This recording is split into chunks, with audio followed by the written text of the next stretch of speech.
In this video, we're going to test for a diastasis recti and then discuss common strategies the body uses to correct it, and then some exercises that will use the correct muscles so that you can safely strengthen. Safety is the key here.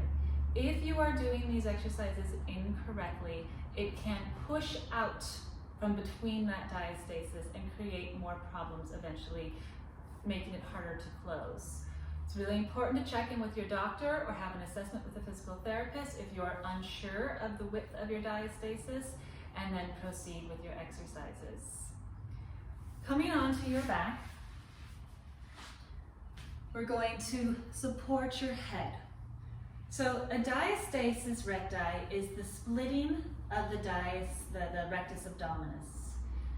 When you put your fingertips below the belly button and push in, sometimes you can feel if there is a gap between the muscles. This gap will often widen as you lift in your head and shoulders. We're going to do the test just a couple of times, but make sure that you don't do it too much, that you are pushing those muscles out. When you lift your head, neck, and shoulders, feel if there is a space between the two muscles that you can move your fingers around in. This can be anywhere from a 1, 2, 3 to 4 finger gap. Once you've tested it and you've established what it is, remember what that segment may be, and then come up and do the same thing at your belly button. Feeling side to side, if there's two sides of the muscles that you can feel, and then lifting the head and shoulders. Is there a gap, and how many fingers do you fit in? Resting back down and coming a little bit higher above the belly button. As you lift up, do you fit 1 finger, 2, 3, or 4, and then rest it back down? The muscles, the rectus abdominis, do split a little with pregnancy. This is very common. We want to make sure that they come back together correctly. The transverse abdominis underneath is the muscle that we will need to knit those muscles back together. It may or may not close completely. Our goal is to not let it get wider. So when you are doing abdominal exercises, it's essential that you're using the cues and correct modifications to pull those muscles together to the best of your ability. We'll also be talking about how to draw them in without pushing them up towards the ceiling. One of the common errors we do postpartum is to try too hard. Our strength has diminished. It's natural. And as we're trying to build that strength back up, our body uses a lot of strategies that ends up creating a tighter system for us. And we want to make sure that we find that less is more so that you can build up the strength correctly. Thinking of a sweatshirt that zips up, right? If you were to put the zipper together and then try to zip it up without holding the zipper down, it wouldn't go anywhere. The zipper just stays wide. When you pull the zipper down and give it length, it draws the zipper inward and allows you to knit it up. The two ends of the zipper are your body. So as we go into strengthening exercises, or even just in standing, if you are letting the zipper and the top part come together, it's a lot harder to knit together. So simply elongating through your torso and standing tall and stacked will naturally begin to bring those muscles together. This is going to be important as we go into the exercises, and we'll talk about not tilting the pelvis as a superficial effort, but rather keeping that zipper nice and long. We're going to begin on your larger ball, and if this is uncomfortable for you in your neck and your shoulder or even your abdominals, lean it against a couch or even use a larger ball. We want to make sure that we don't create too much tension that's going to push that rectus bulge out or open your diastasis more. So placing it where it's comfortable for you, that you can hold your head, staying upright, and then have a hand on those lower abs. Lifting tall through the chin and the chest, and making sure the zipper is not shortening. We're not squeezing the pelvis or moving the pelvis with the butt squeeze. You're going to put your hands onto where your diastasis may be, high, low, or wherever feels good for you. And let's find that pelvic floor lift. So legs are parallel, sometimes a little bit more challenging to find your marble, but let's see if we can get that muscle lifting up. If you need to do a few with the leg wide to see if those muscles get more feedback, go ahead and adjust your leg positioning. As that marble lifts up, we are establishing a co-contraction through those deep abdominal muscles, that deep transversus. We're going to use a bit of foot connection and then do the pelvic scoop. Remember the pelvic scoop we did in that pelvic floor exercise? It's the heels gently pushing away and the conveyor belt of the pelvis drawing the pelvis to the feet. When you do this, we want to avoid working too much on the sides of your hips. So if you put a hand just inside those hip bones, we're going to avoid drawing in and gripping at that part of your body. See if you can soften a little bit just inside the hip bone. Find your pelvic floor instead. Push through your feet and gently draw that marble up. It is a very small movement, barely tilting, but turning on through your pelvic floor and lower abs.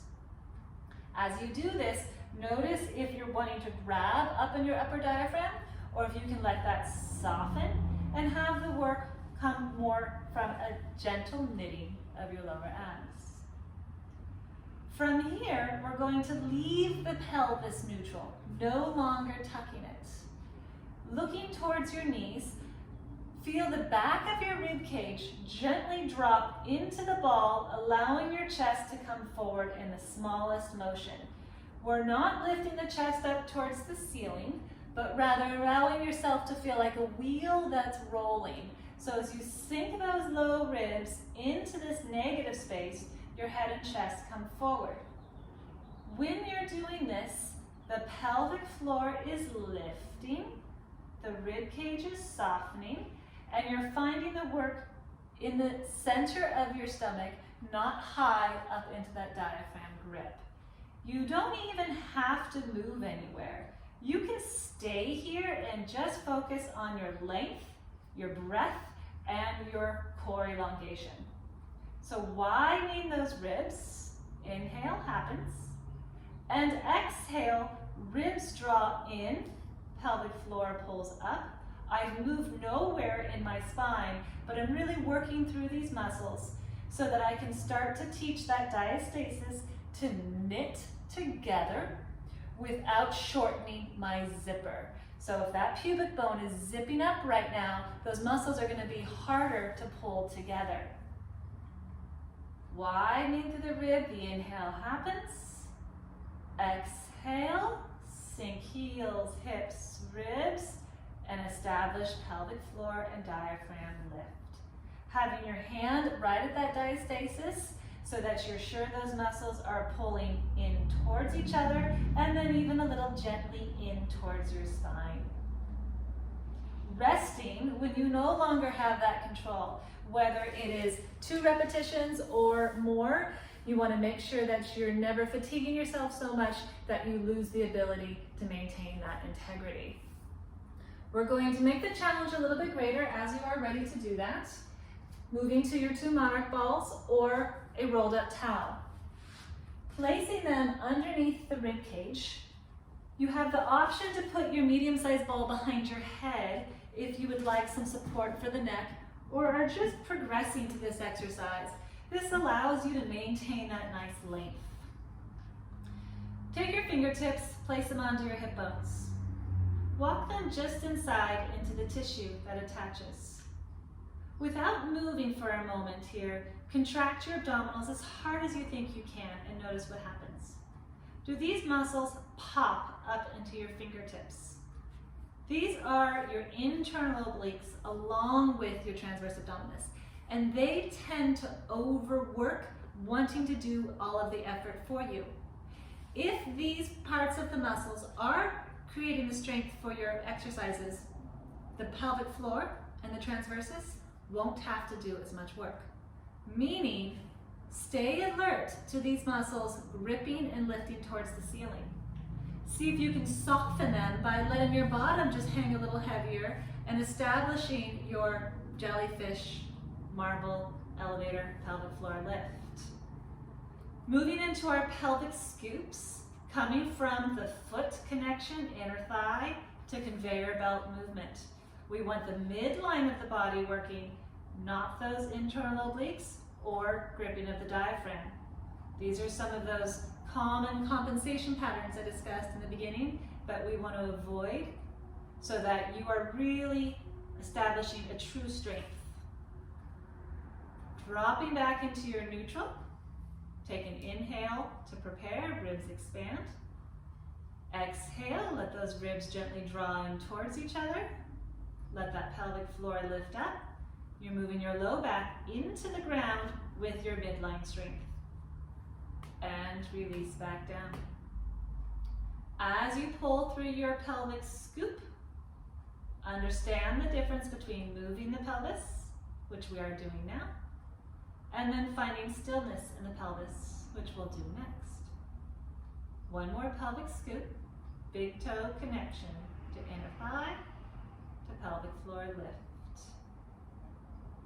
Releasing back into your neutral, we're going to start preparing for an upper body lift. As we move towards that full sit-up, this is where testing in with your diastasis is going to be important to avoid bulging. The zipper cue is also essential, that pubic bone is not shortening to pull it up, causing the zipper to open. Maintain that length and stillness through the pelvis.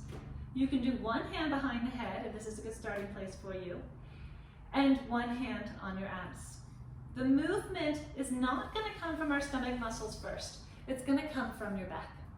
You're going to think about those low ribs being able to sink into the ground and create this wheel-like image that eventually brings your head up off the ground.